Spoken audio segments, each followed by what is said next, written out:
How to fix Snapchat loading slowly.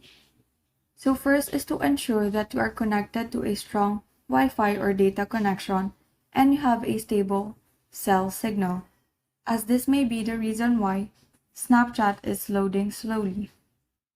But if you have ensured that you have a strong connection, then what you can do is to head over to the Play Store application and search for Snapchat.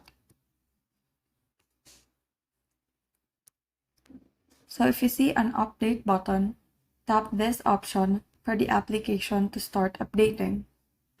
So by updating the application to its latest version, this may fix the issue that you are currently facing.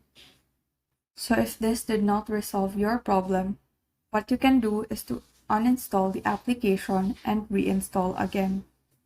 Or you could also try restarting your phone. So those are the ways on how you can fix Snapchat loading slowly. Thank you and have a great day.